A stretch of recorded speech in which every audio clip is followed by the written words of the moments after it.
Marcus Thompson wiped the sleep from his eyes as he heard his 5-year-old daughter Emma's soft whimpers coming from her bedroom. The morning sunlight filtered through the thin curtains of their small 2-bedroom apartment, casting long shadows across the worn wooden floor. He had been a single father for 3 years now, ever since his wife Sarah passed away in a car accident, leaving him to raise Emma alone on his modest salary as a warehouse supervisor. "Daddy, I had the scary dream again," Emma whispered as Marcus entered her room, her big brown eyes filled with tears. She clutched her stuffed rabbit tightly against her chest, the same rabbit Sarah had bought her for her 2nd birthday. Marcus sat on the edge of her small bed and pulled her into his arms, feeling her tiny body trembling. "It's okay, sweetheart.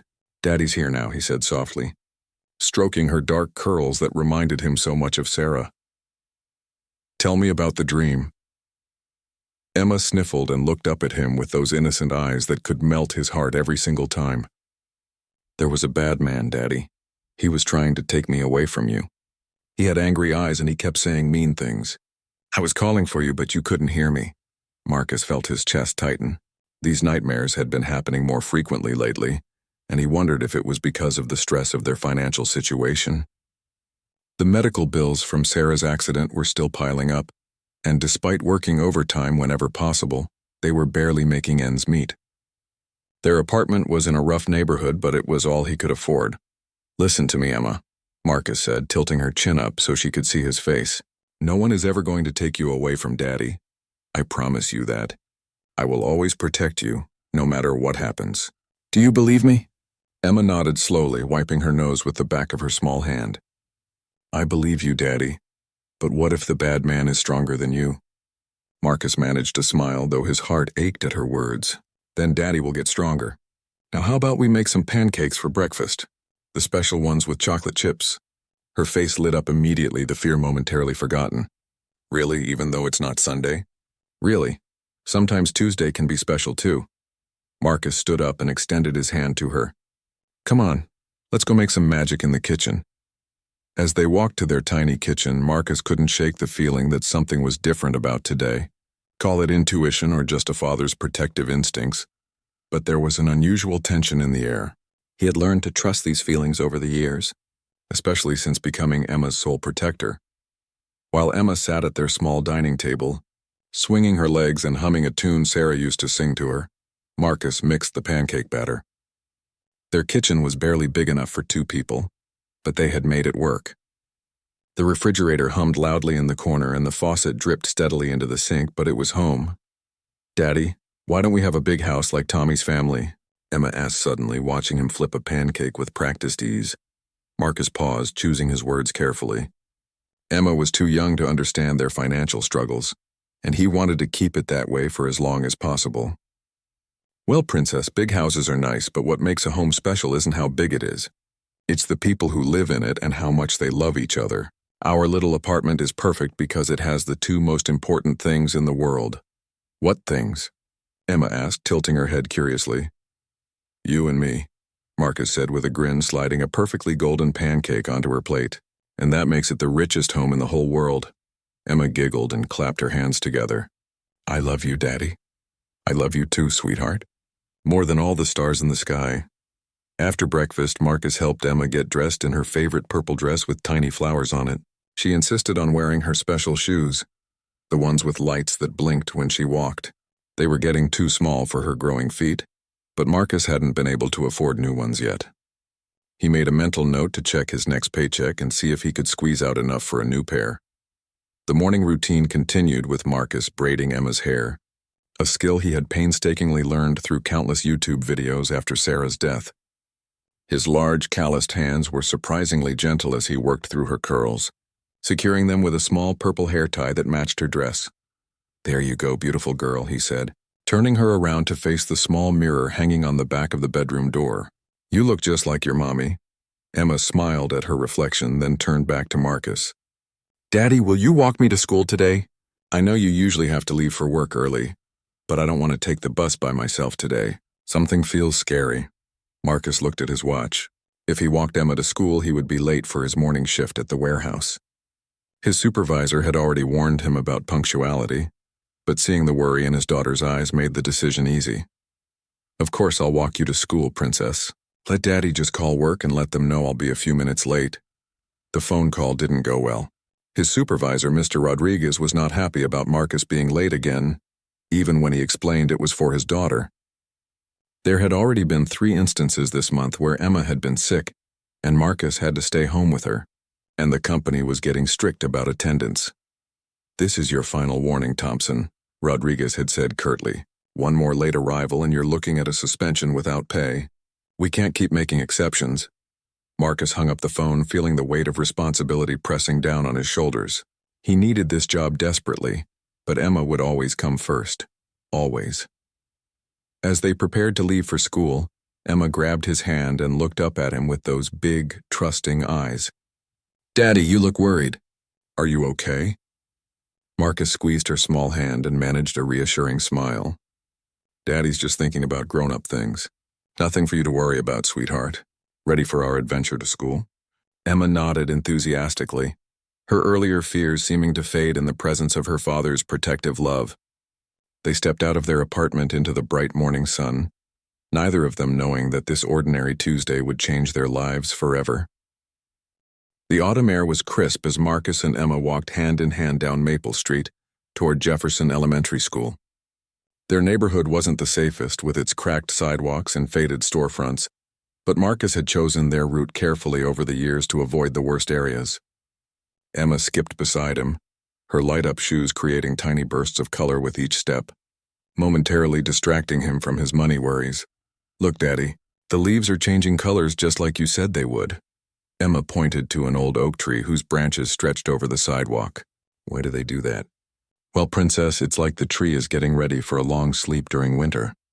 The leaves change colors to say goodbye before they fall down and make a soft blanket on the ground." Marcus loved these moments when Emma's curiosity about the world shone through her sometimes shy personality. They passed Mrs. Chen's corner store, where the elderly woman was arranging fresh flowers outside. She waved at them through the window, and Emma waved back enthusiastically. Mrs. Chen had always been kind to them, sometimes slipping Emma a free candy bar when Marcus bought groceries. Understanding without words the struggles of a single parent. As they approached the school crossing, Marcus noticed something unusual. A sleek black sedan was parked across the street from the school, its windows tinted so dark he couldn't see inside. The car looked expensive and completely out of place in their working-class neighborhood. 2 men in dark suits stood nearby, talking quietly and occasionally glancing toward the school entrance. Marcus felt his protective instincts kick in immediately. In his 3 years as a single father, he had developed an almost supernatural awareness of anything that seemed off in Emma's environment. This definitely qualified as off.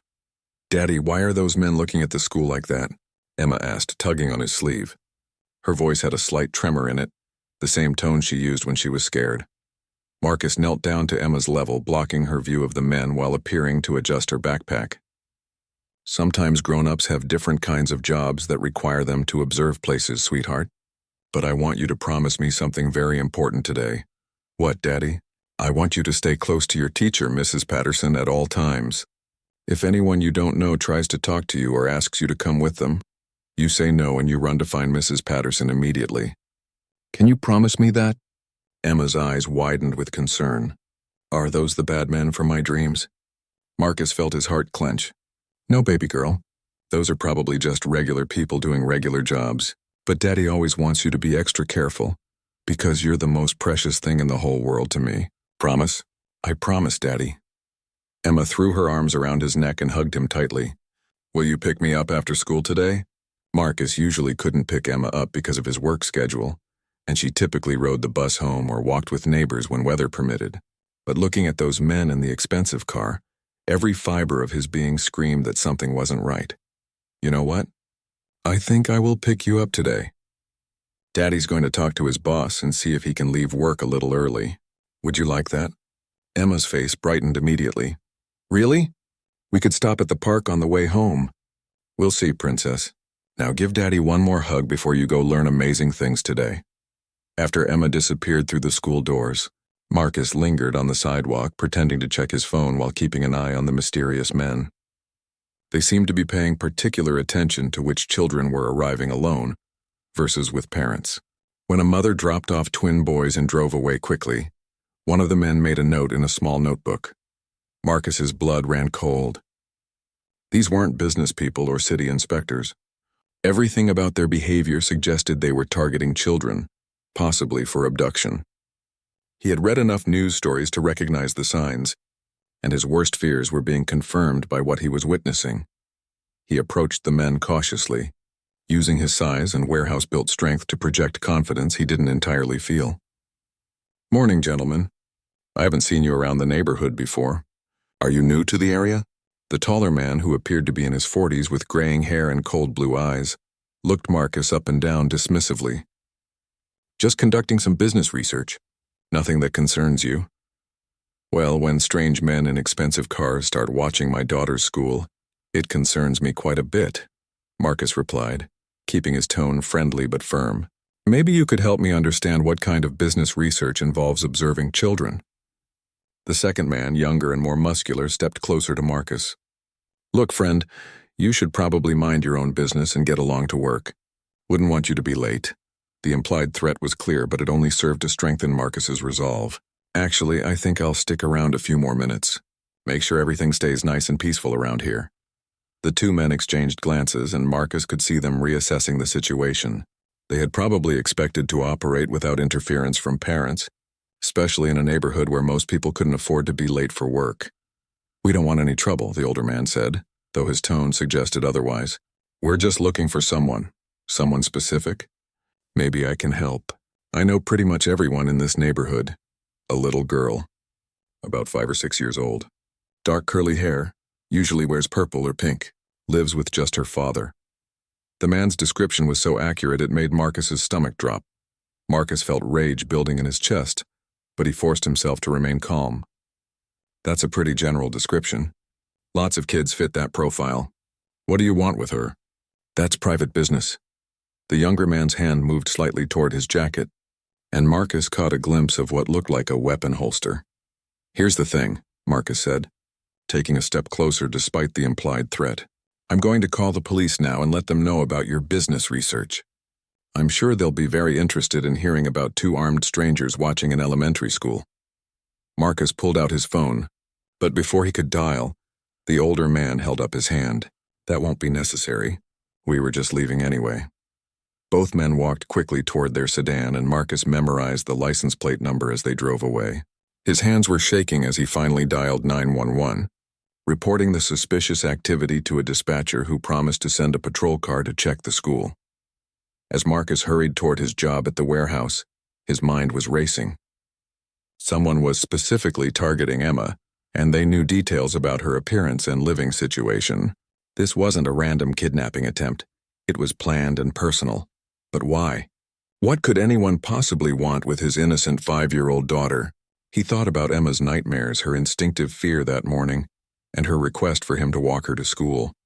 Had she somehow sensed the danger before it materialized? Children sometimes had intuition that adults dismissed, but Emma seemed to have been preparing for this threat on a subconscious level.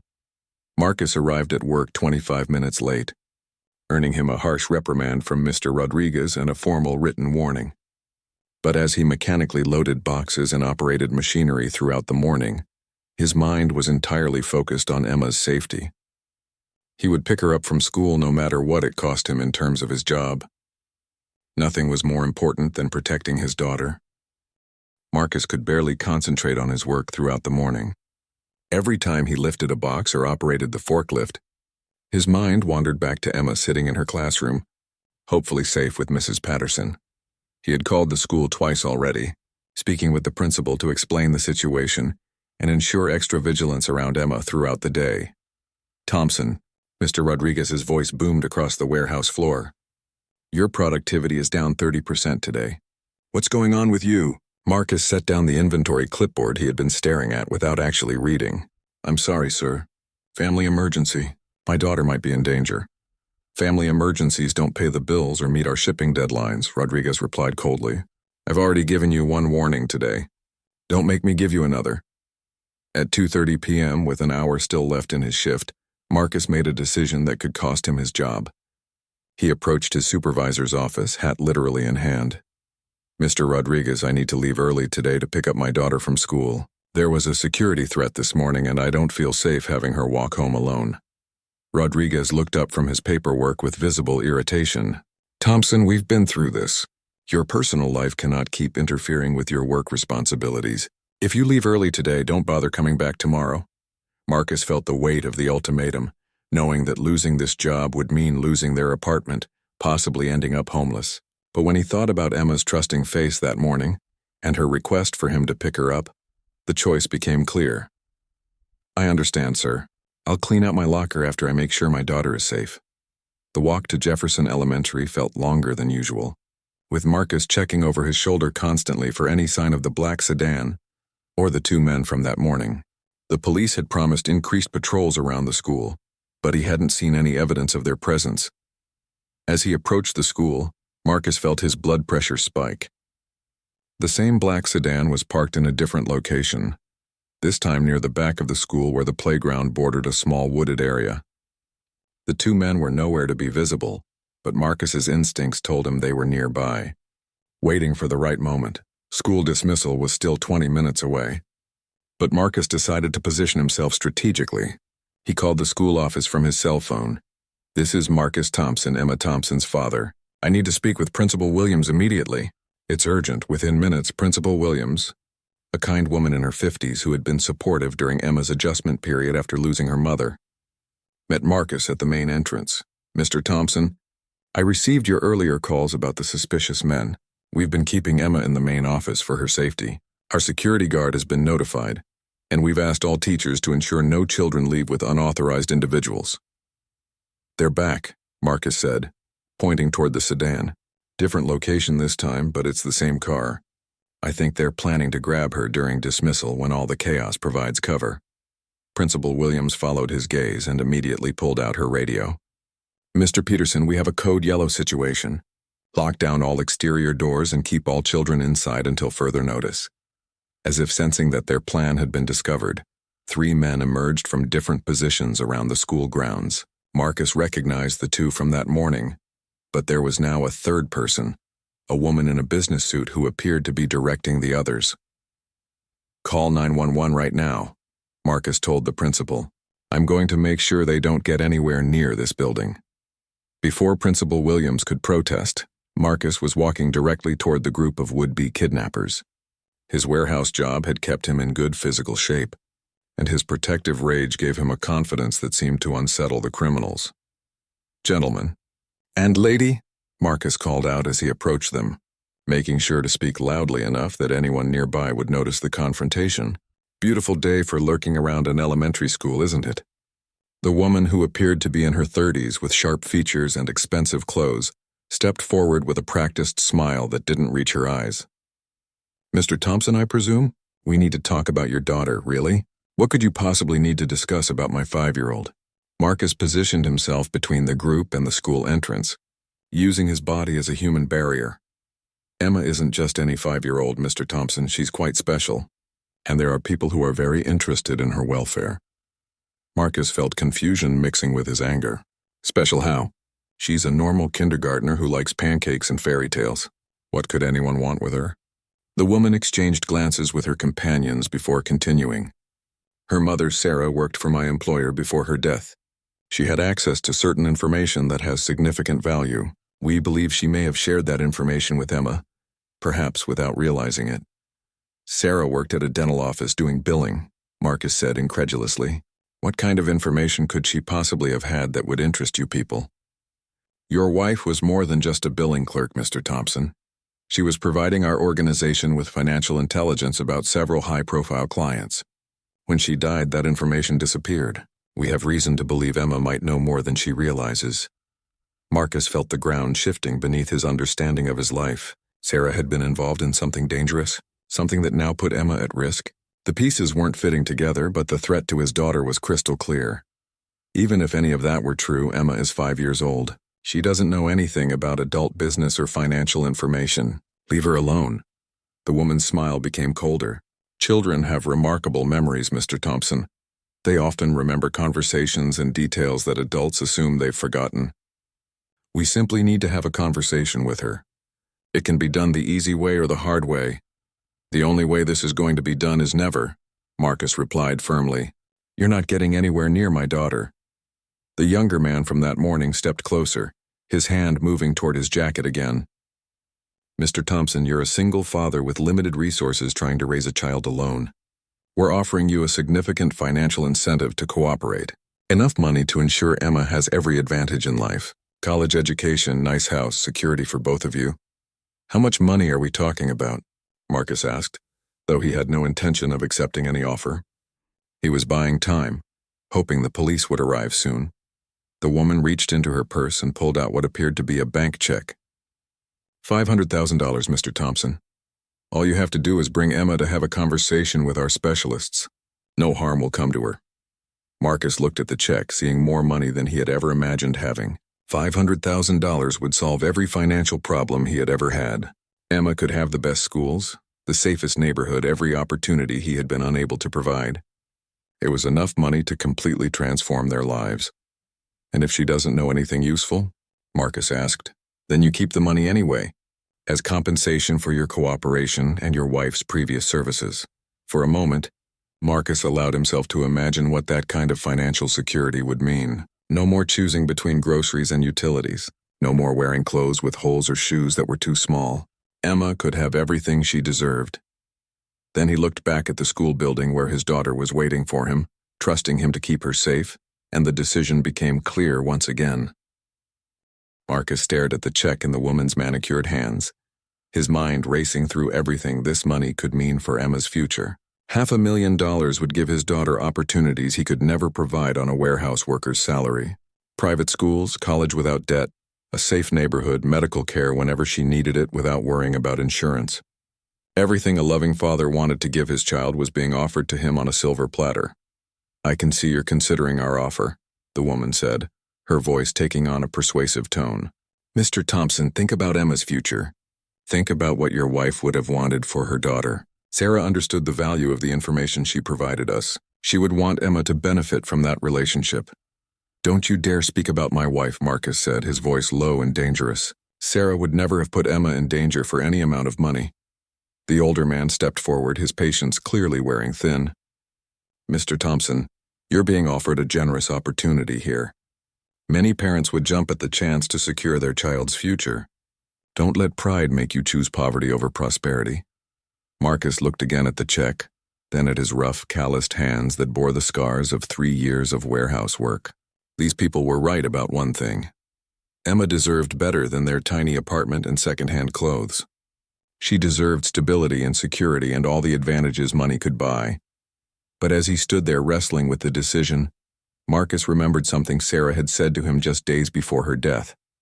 They had been discussing their financial struggles, wondering how they would ever afford to send Emma to college, when Sarah had taken his hands in hers and said, Marcus, promise me something. Promise me that no matter what happens, you'll never compromise Emma's safety for money. She needs her daddy's protection more than she needs anything money can buy. The memory hit him like a physical blow, and suddenly the choice became crystal clear. No, Marcus said firmly, tearing his gaze away from the check. I don't care if it's $5 million. You're not getting anywhere near my daughter. The woman's facade of politeness finally cracked. Mr. Thompson, you're making a very serious mistake. We've been polite and generous, but our patience has limits. One way or another, we will have our conversation with Emma. Over my dead body, Marcus replied, and meant it completely. The younger man's hand moved inside his jacket, and Marcus tensed, preparing for a fight. But before the situation could escalate further, the sound of sirens filled the air. 3 police cars were approaching fast, called by Principal Williams, who had been watching the confrontation from the school entrance. This isn't over, Mr. Thompson, the woman said as she and her companions quickly backed toward their sedan. You have no idea what you're up against. We know where you live, where Emma goes to school, everywhere you take her. You can't protect her forever. Watch me, Marcus called after them as they hurried toward their car. The police cars arrived just as the sedan was pulling away, and Marcus quickly provided the officers with the license plate number he had memorized. Detective Maria Santos, an experienced officer who specialized in crimes against children, took his statement while other officers secured the school premises. Mr. Thompson, Based on what you've told me, this appears to be an attempted kidnapping with some kind of corporate espionage angle, Detective Santos said as they stood in the school parking lot. We're going to need to take this very seriously. These people have significant resources and they've demonstrated they're willing to use intimidation and threats. What does that mean for Emma's safety? In the short term, we're going to increase patrols around your home and the school. We'll also need you to provide us with any information you can about your wife's employment history. It's possible she discovered something at work that made her valuable to these people. Marcus felt overwhelmed by the implications. Detective, my wife worked at a dental office doing insurance billing. What kind of information could she have possibly had access to?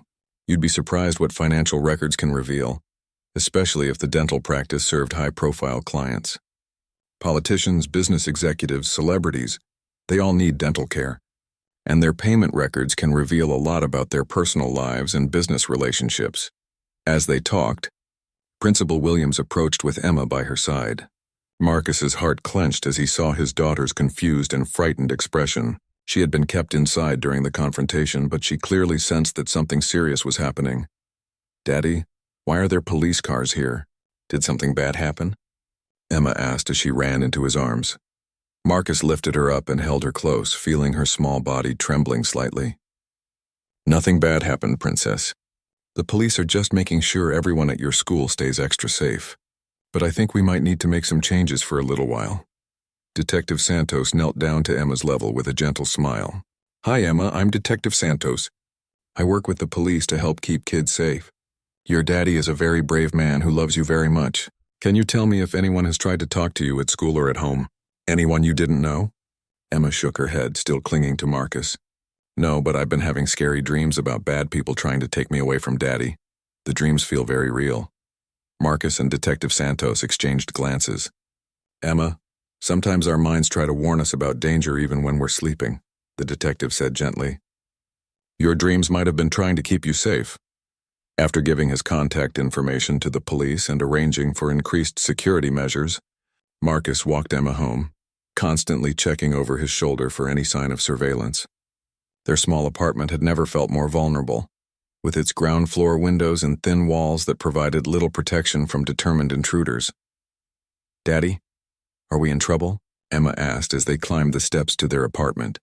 No, sweetheart, we're not in trouble, but some people want to ask you questions about Mommy, and Daddy doesn't think that's a good idea, so we might need to be extra careful for a while. Questions about Mommy? What kind of questions? Marcus struggled to find age-appropriate words to explain the situation. Sometimes when people die, they leave behind information that other people find interesting. These people think Mommy might have told you some of that information. Emma looked confused. But Mommy mostly talked to me about princess stories and how to braid hair and why flowers grow in the spring. She never told me any secrets. Marcus felt a surge of protective anger. His innocent 5-year-old was being targeted by dangerous people because they believed she possessed information she couldn't possibly have. The whole situation was insane, but the threat was very real. As they settled into their apartment for the evening, Marcus began making phone calls. He contacted his sister in another state, explored options for temporary relocation, and researched private security services he couldn't afford. Whatever it took to keep Emma safe, he would find a way to make it happen. The $500,000 those people had offered would have solved many problems, but it would have created a much bigger one, putting his daughter in the hands of people who saw her as nothing more than a source of information. Marcus had made the right choice, even if it meant their financial struggles would continue.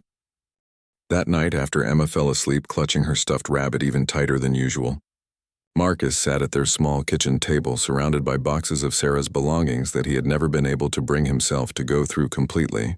Detective Santos had suggested he look for anything related to Sarah's work that might explain why these people were so interested in Emma.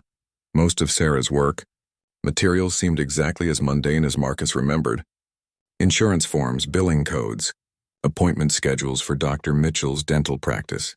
But as he dug deeper into a box labeled Sarah's office stuff, his fingers found something unexpected. A small external hard drive hidden inside what appeared to be a normal appointment book. Marcus stared at the device, his heart racing. Sarah had never mentioned having any kind of computer files at home related to her work. He powered up their old laptop and plugged in the drive. Not sure what he expected to find. The hard drive contained dozens of files with cryptic names like Phoenix Holdings IQ3 and Meridian Trust Dental Expenses 2021. As Marcus began opening files, he realized he was looking at detailed financial records that went far beyond simple dental billing.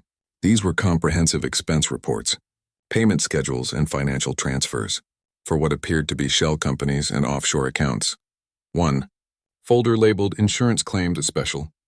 Clients contained information that made Marcus's blood run cold. Dr. Mitchell's practice had apparently been treating some very high-profile individuals under false names, billing their procedures through complex networks of fake insurance policies and dummy corporations. The amounts involved were staggering. Single dental procedures billed for hundreds of thousands of dollars. Clearly a method for laundering money. Sarah had somehow discovered that Dr. Mitchell's dental office was being used as a front for a massive money laundering operation. She had been systematically copying financial records, presumably planning to expose the operation. The dental practice was just one small piece of a much larger criminal enterprise that moved millions of dollars through fake medical procedures and fraudulent insurance claims. Marcus found a folder labeled Emma's College Fund that contained a detailed plan Sarah had developed for using the evidence to negotiate a settlement with the criminals in exchange for Emma's future education. She had been planning to blackmail them, but not for personal gain. She wanted to secure her daughter's future. At the bottom of the hard drive, Marcus found a video file dated just 2 weeks before Sarah's fatal car accident. With trembling hands, he clicked play and saw his wife's face appear on screen, looking tired and frightened but determined. "Marcus," Sarah's recorded voice said, and hearing it again nearly broke his heart. "If you're watching this, something has happened to me, and you found my insurance policy. I've discovered that Dr. Mitchell's practice is involved in something very dangerous. They're washing money for some very bad people, and I have proof of everything." Marcus paused the video, overwhelmed by hearing Sarah's voice again and by the magnitude of what she had uncovered. Emma stirred in her bedroom, and he checked to make sure she was still sleeping before returning to the video. "I know I should have told you what I was doing, but I wanted to protect you and Emma from this. If something happens to me, these files are worth millions of dollars to the right people, but they're also incredibly dangerous. The people involved in this operation will kill to protect their secrets." Sarah's image leaned closer to the camera, her expression intense. "Marcus, promise me you'll use this information to protect Emma, not to get revenge for me. There's a contact number in the files for Agent Rebecca Morrison at the FBI Financial Crimes Unit. She's been investigating this case for 2 years, and she needs this evidence to shut them down." The video continued with Sarah explaining the elaborate money laundering scheme in detail. Wealthy criminals would pay for expensive dental procedures that never actually happened, using fake identities and shell companies to move money through the healthcare system. Dr. Mitchell's practice was just one node in a network that spanned dozens of medical offices across the country. The woman who approached you today, her name is Victoria Reeves, and she works for the people who run this operation. They think I told Emma about the hidden files because I used to practice memory games with her using numbers from the office. Emma can remember long sequences of numbers perfectly, and they believe I taught her account numbers or access codes. Marcus felt pieces clicking into place. Emma did have an unusual ability to remember numbers and sequences. Sarah used to play games with her, reciting long strings of numbers that Emma could repeat back perfectly. He had always assumed it was just a fun way for mother and daughter to spend time together. But now he realized Sarah might have been unconsciously teaching Emma information that could destroy a criminal empire. The video continued with Sarah's face showing a mixture of fear and determination. "Marcus, I've been careful, but I think they're starting to suspect me. If anything happens, don't try to handle this alone. Contact Agent Morrison immediately. The FBI has been trying to penetrate this organization for years, and this evidence could be the key to bringing down the entire network." Sarah paused, looking directly into the camera with eyes full of love. "Tell Emma that Mommy loves her more than all the stars in the sky, and that everything I did was to make sure she has a safe and beautiful future. And Marcus, my darling husband, I'm sorry for keeping this secret from you. I thought I could handle it on my own, but these people are more dangerous than I realized." The video ended with Sarah reaching toward the camera, her wedding ring catching the light as she turned off the recording. Marcus sat in the dark kitchen, overwhelmed by grief and anger and fear. His wife hadn't died in a random car accident. She had been murdered by people who discovered her investigation. Marcus immediately called Detective Santos, even though it was nearly midnight. "Detective, I found something."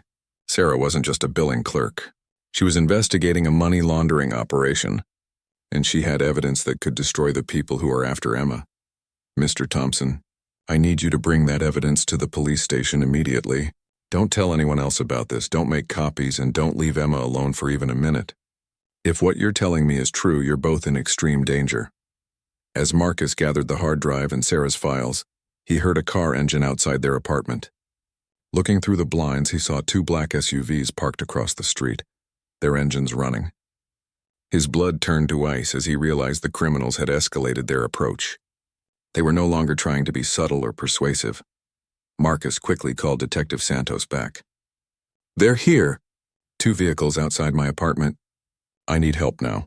We're sending units immediately. Get Emma and barricade yourselves in the most secure room you have. Don't open the door for anyone except uniformed police officers." Marcus rushed to Emma's bedroom and gently shook her awake. "Princess, we need to play a game. We're going to hide in the bathroom and be very quiet until the police come." Emma, still groggy from sleep, allowed herself to be carried to the small bathroom at the back of their apartment. Marcus locked the door and placed a chair against it, then called Agent Rebecca Morrison's number from Sarah's files. "Agent Morrison, this is Marcus Thompson. My wife Sarah worked at Dr. Mitchell's dental office. She left evidence of a money laundering operation, and there are people outside my apartment right now who want to hurt my daughter." "Mr. Thompson," Agent Morrison's voice was crisp and professional despite the late hour. "We've been waiting for this call for 3 years. We know about your wife's investigation, and we've been trying to locate the evidence she gathered. Help is on the way, but I need you to stay on the line and tell me exactly what you found." As Marcus whispered details about the hard drive and files, he could hear footsteps on the stairs outside their apartment. Emma pressed closer to him, her small body trembling as she sensed the danger they were in. "Daddy, are those the bad people from my dreams?" she whispered.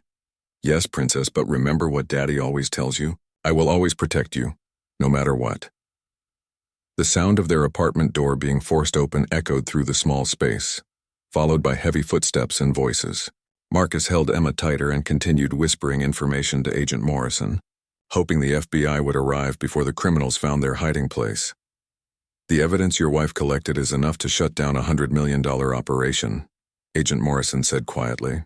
"These people will do anything to get it back, but federal agents are 60 seconds away from your location. Stay hidden and stay quiet." Marcus could hear the intruders searching their apartment, getting closer to the bathroom. He covered Emma's mouth gently with his hand and whispered, "Remember the quiet game we used to play with Mommy? We need to be absolutely silent now."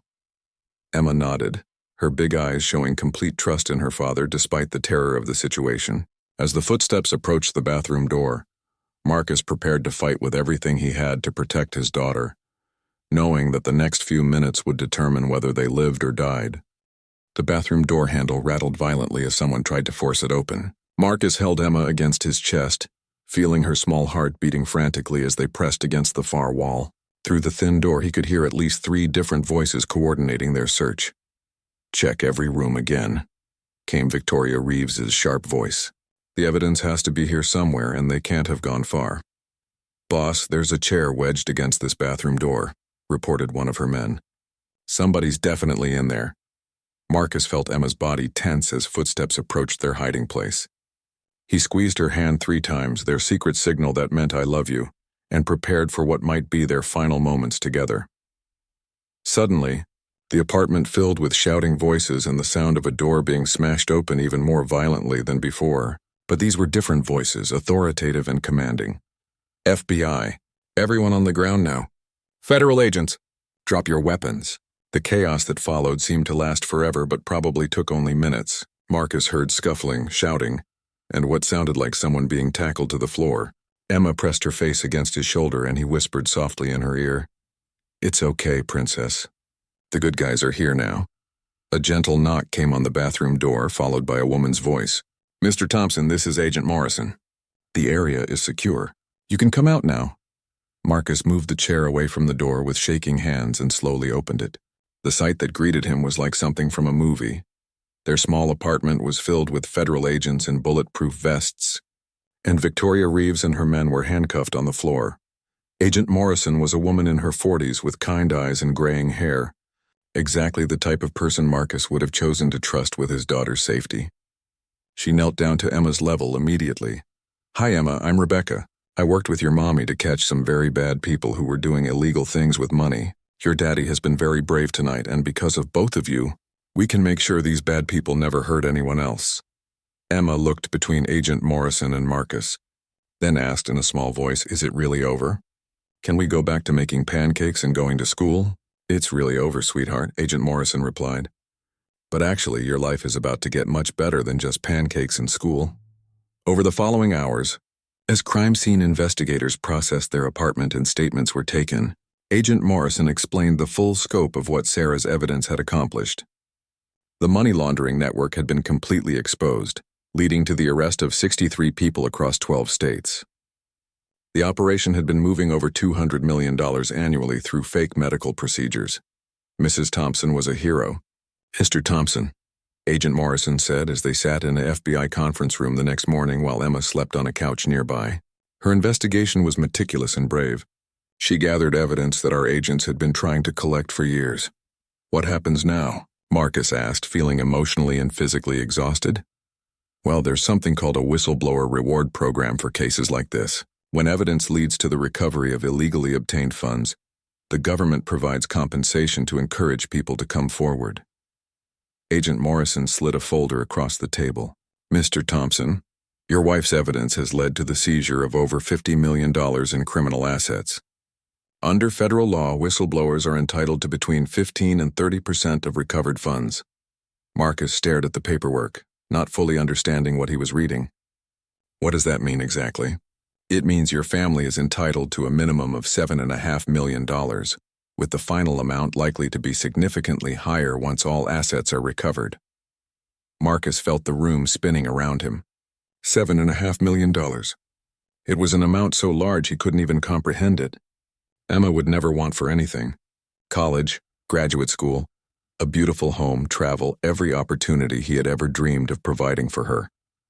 "There's more," Agent Morrison continued.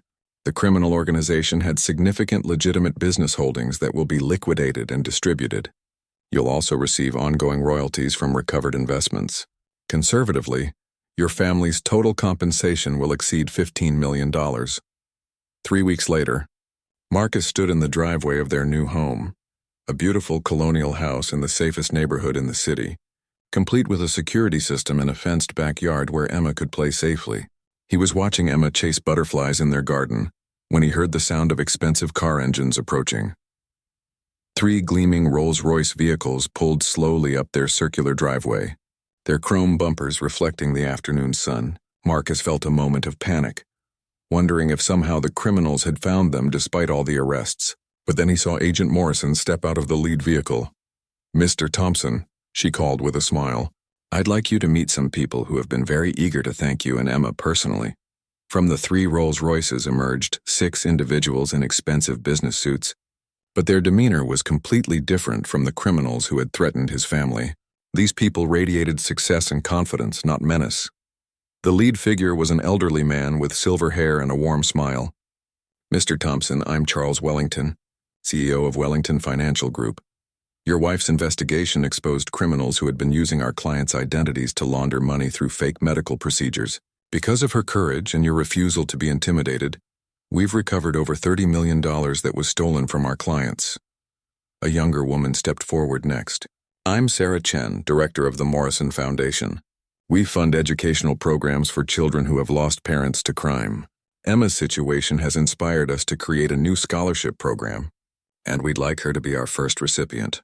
One by one, the other visitors introduced themselves: business leaders, philanthropists, and community advocates whose lives had been affected by the criminal network that Sarah had helped to destroy. They had come not just to thank the Thompson family, but to ensure that Emma would have every possible advantage as she grew up.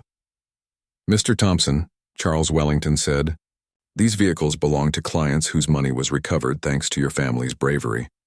They wanted us to present them to you as a small token of appreciation. The cars are yours to keep or sell as you see fit. Marcus looked at the 3 Rolls-Royces, then at Emma, who was staring wide-eyed at the magnificent vehicles, and finally at the group of successful people who had driven across the city just to shake his hand. "Emma," Marcus called to his daughter, "come here, princess. There are some people who want to meet the little girl whose mommy was a hero." Emma ran over and took Marcus's hand, looking up at the visitors with curious but confident eyes. "Are you here because of the bad people Daddy and the police caught?" "We're here because your mommy was very brave, and your daddy loves you so much that he protected you from some very dangerous people," Charles Wellington said, kneeling down to Emma's level. "Because of your family, a lot of children are safer now." Emma considered this seriously, then looked up at Marcus. "Daddy, does this mean we can have pancakes with chocolate chips every day now?" Marcus laughed, the first genuinely happy laugh he had experienced since Sarah's death. "Princess, we can have pancakes with chocolate chips, strawberries, whipped cream, and anything else you want. Every single day." As the sun set over their new neighborhood, Marcus stood in their beautiful home watching Emma play with toys that cost more than their old apartment's monthly rent. The 3 Rolls-Royces sat in their driveway like symbols of how completely their lives had changed. But the real victory wasn't the money, or the cars, or the house. The real victory was the sound of Emma's laughter echoing through rooms that were finally, truly safe. Sarah's sacrifice had not only brought justice to criminals and recovered millions in stolen funds, but it had given Emma the secure, beautiful future that every child deserved. That night, as Marcus tucked Emma into her new bedroom with its princess-themed decorations and stuffed animals she had only dreamed of owning, she looked up at him with those trusting brown eyes and said, "Daddy, I think Mommy would be happy that we're safe now." "Yes, Princess," Marcus replied, kissing her forehead. "Mommy would be very happy, and she would be very proud of how brave you were."